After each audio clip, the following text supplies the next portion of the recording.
Is it pretty loud in there?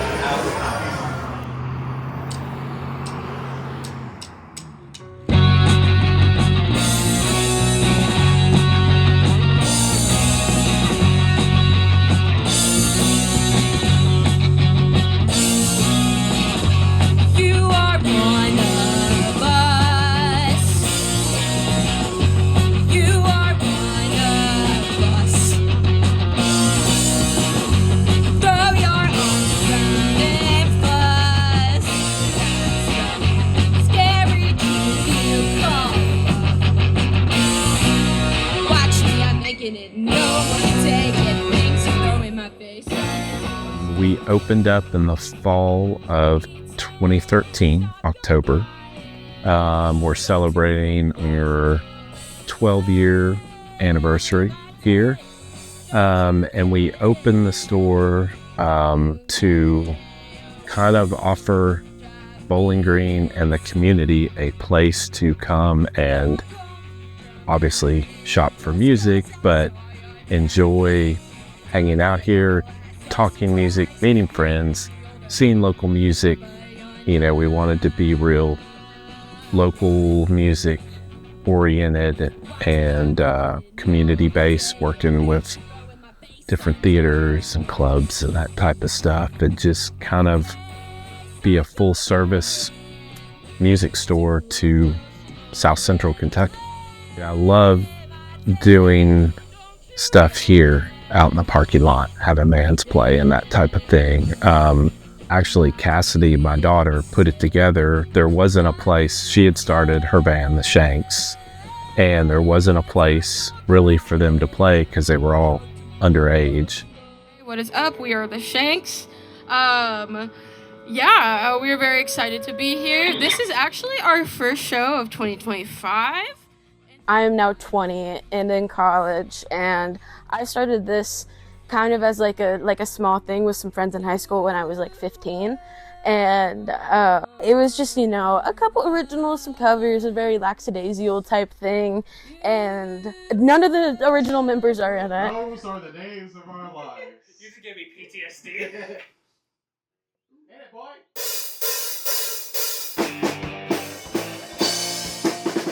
I was asked if I wanted to come play bass for Shanks because Cassidy wanted to focus more on like singing and playing guitar.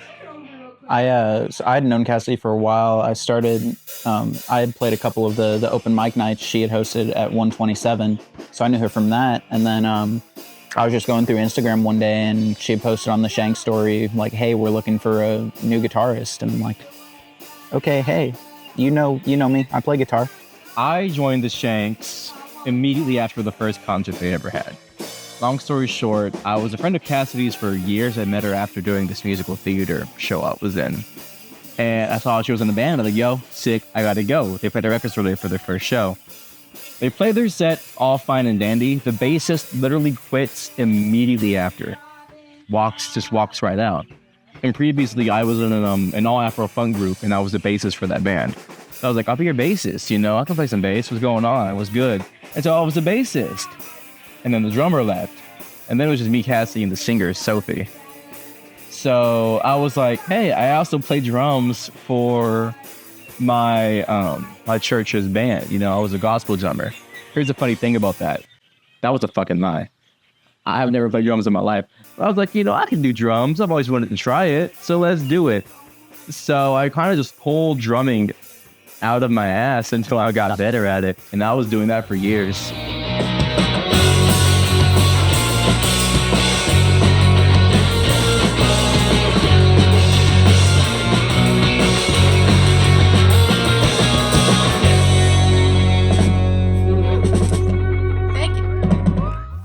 We kind of had like a little like release hiatus, and then we put out Kissing Couches, the EP, and it was produced by Noah, and it's got like 3 songs on it, and it's been getting some really good feedback. It was fun recording it. Yeah. I had fun. We had fun tracking it, but mixing it. I have a shitty 2019 MacBook, and if you have more than 3 tracks on the recording, it like stops. It would just crash.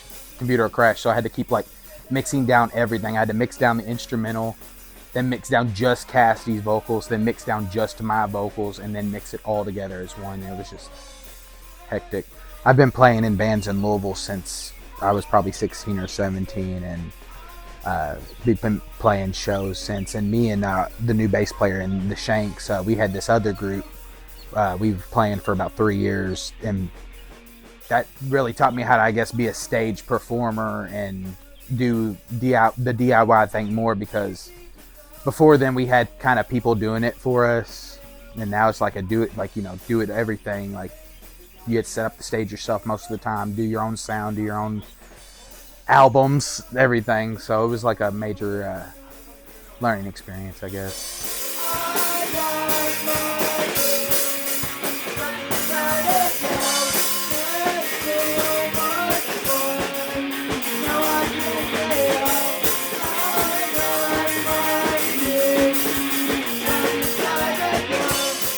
My dad really enabled like all my like music loving and appreciation for kind of a little bit of everything, you know, making it, records, watching music, kind of like all of that. Our biggest support, well, our second biggest supporter, Kimmy's. Yeah, my mom, Yeah, Kimmy, she's the biggest. she's pretty good. Yeah, she's great. She is. I love my parents. I'm pretty close with them. Obviously, from a parent standpoint, it's you love to see your kid doing good things and making great music and stuff, but it's been cool to watch, to have that like front row seat to see it kind of build from like something that just started in like high school. I think that it was just kind of a make believe band that quickly became a band. And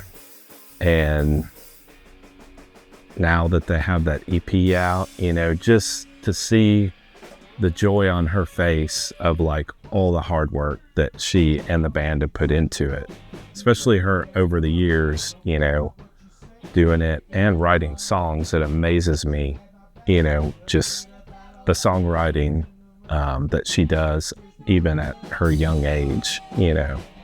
So I tell her, just have fun with it, play as much as you can, rehearse as much as you can, play as many shows, just, you know, go for it.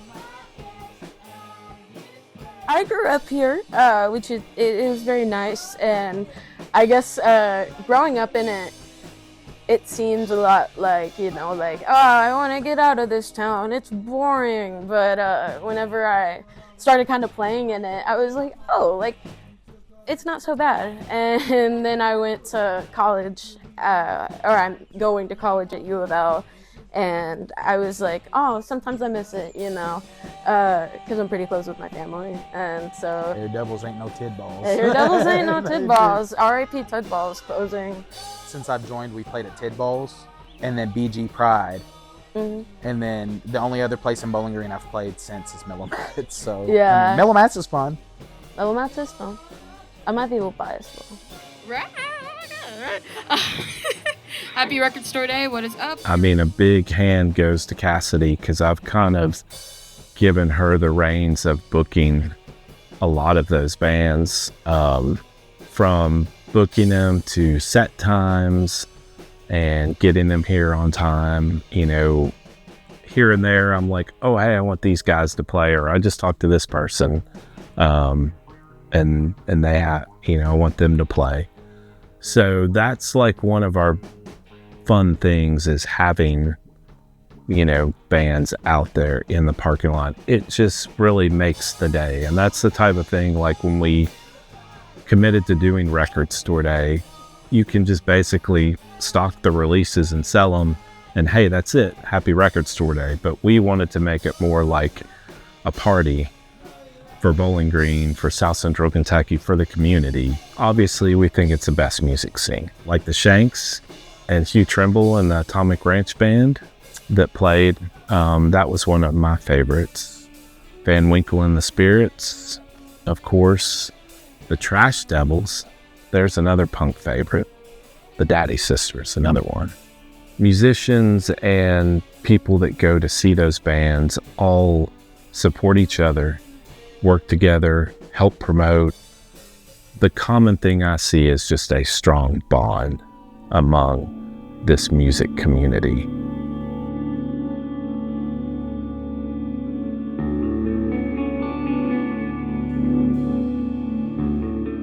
We're called Kept with a K.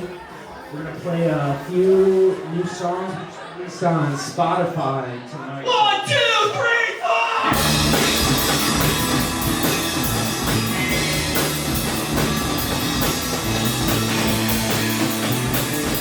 So we've always had a music background. We're from upstate New York, specifically Rochester area, a little suburb of Rochester. I moved out here in March of 2022, and I just started kind of, working a little bit, trying to get myself in the scene. I met Matt over here through Spencer's. Yeah, we work at Spencer's Coffee. together. Long story short, I learned Matt was a musician and bass player. I don't want to speak for you or anything, but bass player, drums, a little bit of everything. And I was like, we should jam sometime, man. And he came over one night. Please interject if I'm telling this story wrong. And, we just started like jamming, and it was a cool vibe. And we were like, this is sick. And then I moved down and she was like, me and Matt are already doing something. Let's jam. And I was like, yeah, I'll play bass because I love playing guitar. But then bass was always my first instrument. This is our song about hating our job.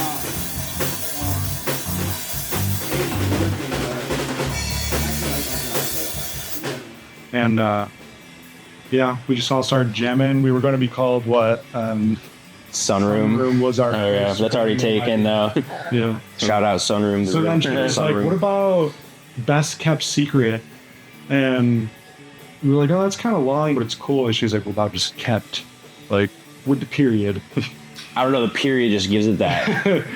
It just makes sense. It's like shut. It's like kept shut. I don't even know. I would have never thought I'd live here, honestly. This is completely random. My mom and dad moved here in 2018. My dad's a General Motors guy, and he got a job opportunity either in Spring Hill or Bowling Green, so they visited. Or that plan. They were like, hey, we're going to move to Bowling Green. It's better money. It's just warmer. It's not New York weather. It's not snow, And they're like, if you want to move with us, you can.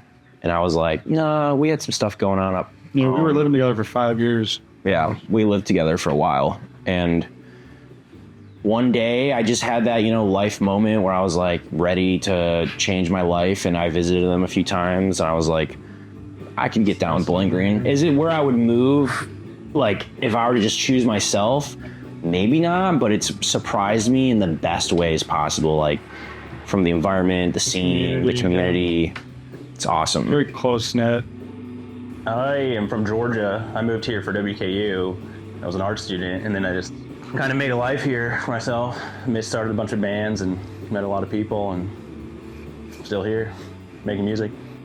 The snow globe, he calls it. Yeah. That's my favorite detail Matt has told me about Bowling Green. Yeah. Like, you just get caught in it, in a good way.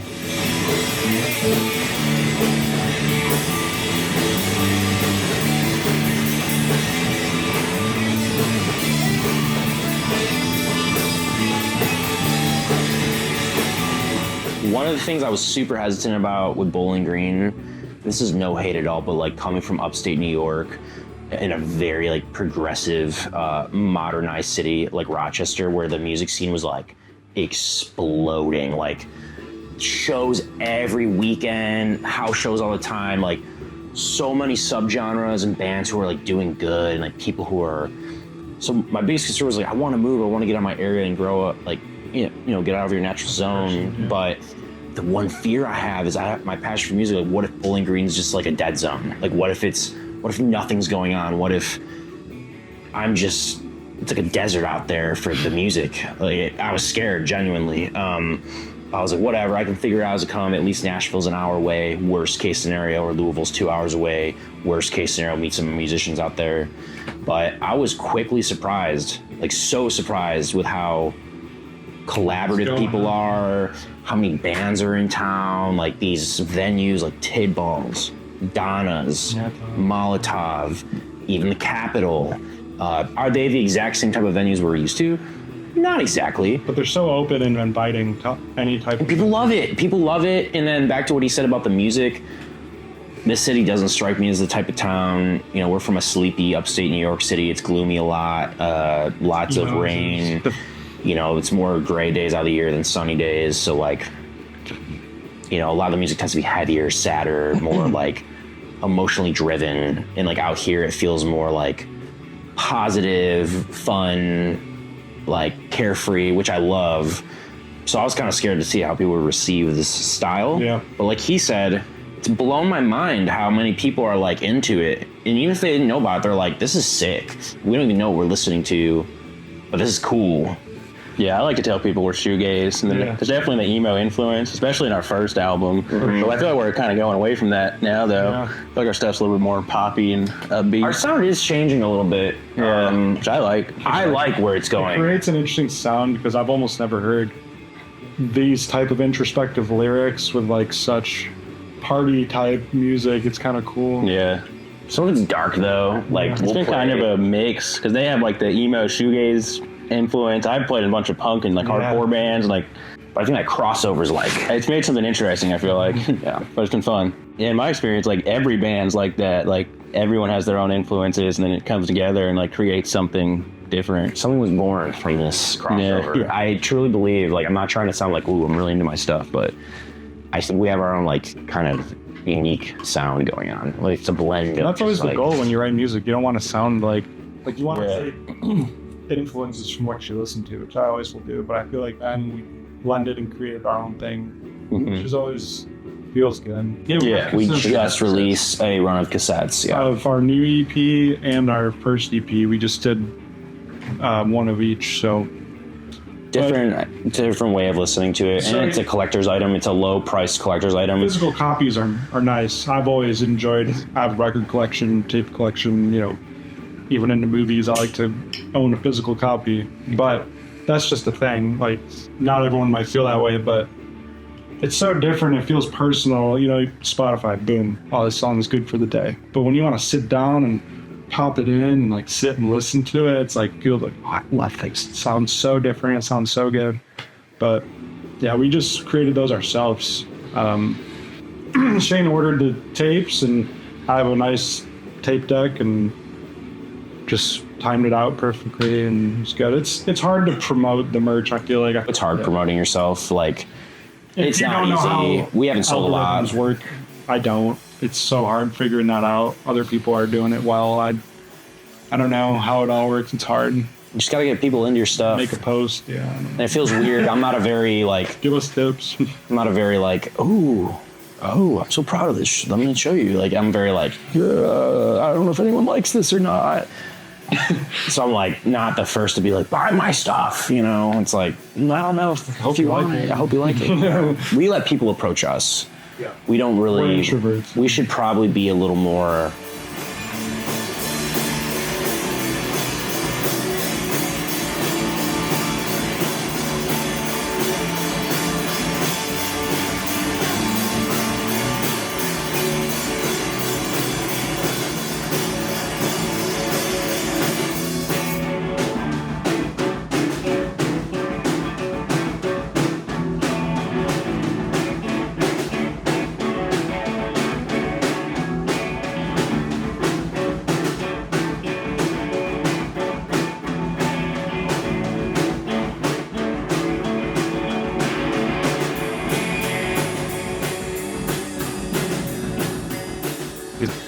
Well, I feel like we kind of cycle through the same three, like Molotov, Tidballs, Donna's. I think Donna's is one of my favorite. Shout out Donna's. We love I was going to say Donna's. No, we love everyone else. We have a good crowd there.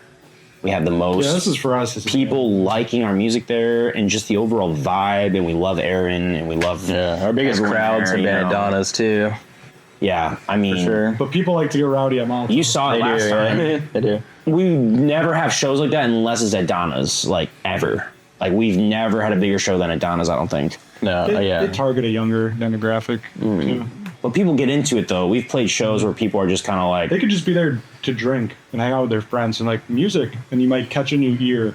And that's what I feel like the goal is playing out. You want to it's the best feeling. ears. It's the best feeling when someone comes up to you and they're like, "Hey, I'm so and so. I don't know you, but I want to say your music touched me somehow tonight. Yeah. Like tickled something in my brain or something like."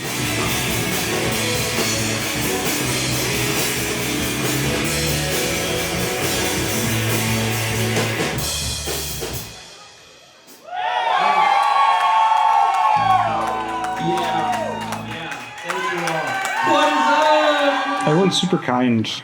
You know, they just love music. I really don't. Obviously, everyone has preferences, but I truly just think people love being in the environment and what you create has an atmosphere when you're playing. Because every band, it feels so different. Like we'll play, and then Splendor will play, and then they get a totally different like reaction from the crowd.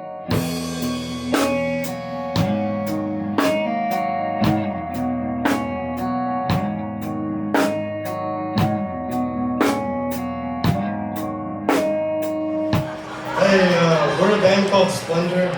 Thank you so much for coming to the show. If you'd like earplugs, they're at the merch table right there, or kind of where I'm pointing. There's a lamp at the end of the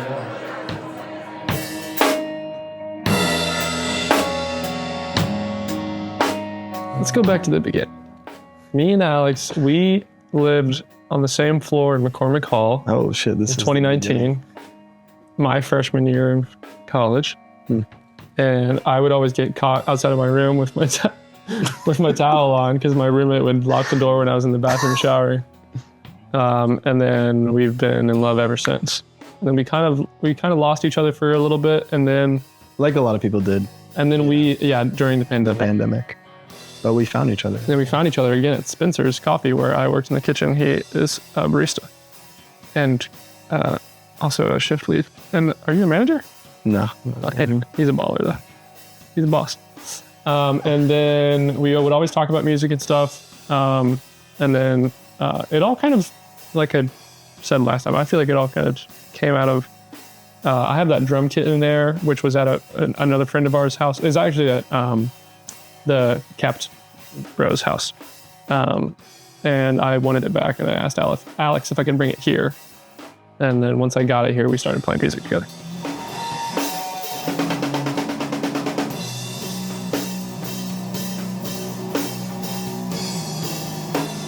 Yeah, we just started jamming when we brought the kid over, and then I remember I think I bought that like orange cab, and you came over, and it was in that room one day, and it was like a big amp cabinet, and then I think you were like, dude, holy shit, like now we have to start a band. Yeah. Started playing some songs, and then we took forever to find a name, and then we finally settled on Splendor. It's a lyric in one of the songs, and then Jack was like, kind of picked it out of the lyric sheets and was like, and then we added the U because it's more European. Yeah, it's a very giving experience. I think it is output on some level, of course, but you kind of receive a lot in a lot of cool ways. I think probably the biggest thing for me is a community centered around art. I think that is very important to me as a person. And it's been really exciting and very fulfilling to be more a part of that actively, as a musician, in a band, as opposed to just going to the shows and just kind of hanging out like I'd been doing for a long time. Yeah, I agree with all of that. But I also would add that at least to me, I feel like music has been the most meaningful, almost spiritual thing that I have in my life, where I'm able to connect with other people on a plane that goes beyond just intrapersonal connections that exists outside of that. And it's just really cool. An aspect of music and like being in a live band that plays shows that I hate is just like booking shows and like scheduling and stuff like that. It just gives me so much anxiety. But in this band, it's like, it's so easy because it's just the two of us, and we're not trying to play like multiple shows every weekend, like in out of town stuff. So it's easy to not get overwhelmed by it. Yeah, I think like on top of that, the social media, you kind of sign up for that sort of thing without knowing it when you like start a band. That's not like the enjoyable side of like being in a band for me, like trying to like split hairs on like aesthetic or like worrying about all these things that kind of come alongside with having like a social media presence. I don't really find that enjoyable at all. And spending a bunch of money on equipment. Yeah. Riding in my car with literally almost every square inch packed with a fucking piece of gear really sucks. But it's worth it. It's all worth it. It really is worth it. It's all worth it. Yeah. The great thing about music is just collaboration. And the collaboration between me and Alex has been such an amazing experience for me. So hopefully we can just continue to collaborate and make more music and hopefully record more, which we're doing soon. So we're excited about that, but hopefully record an entire album eventually, put music out online. And then I think we'll be able to see where it'll go from there.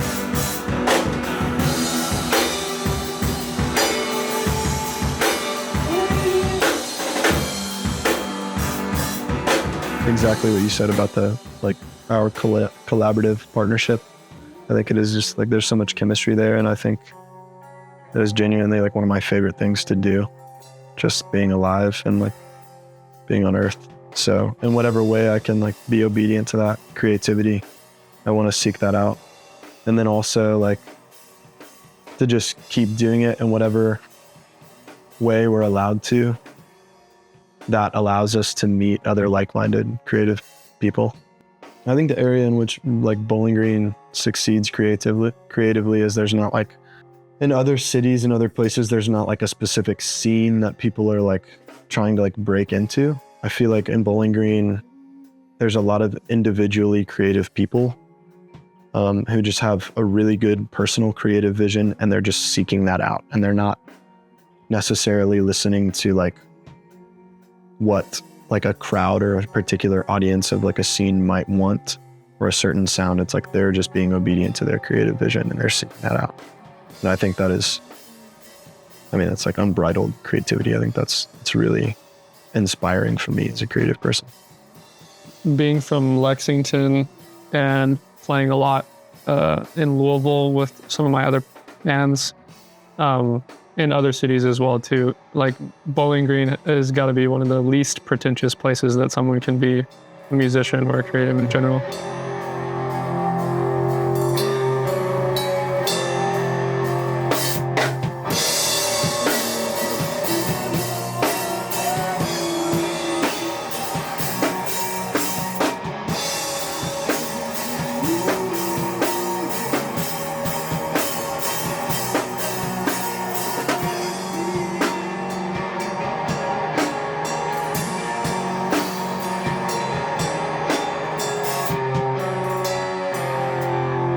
Nothing beats a house show for me, honestly. Yeah. I really love playing a house show. I loved the relaxed environment I think for like the performers, but also like for the audience. Like people just like partying and going like fucking wild. I think that's like a lot more fun than maybe like playing like an earlier slot like at a bar. But Donna's is really fun. Yeah, I really enjoyed our last show at Donna's. That was great. I feel like we get a big turnout every time we play there.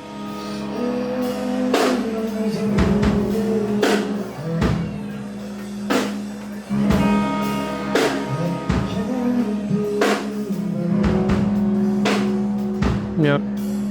I would say that I have a soft spot for Molotov because when I was in high school, there was a venue like that in Lexington.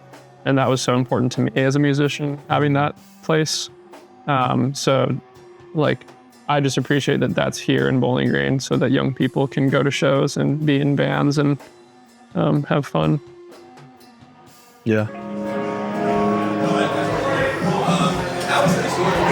And that's the thing that helps build the music scene around here, is you have to have the younger crowd and the younger kids starting bands, whether it's in the garage or the basement or whatever.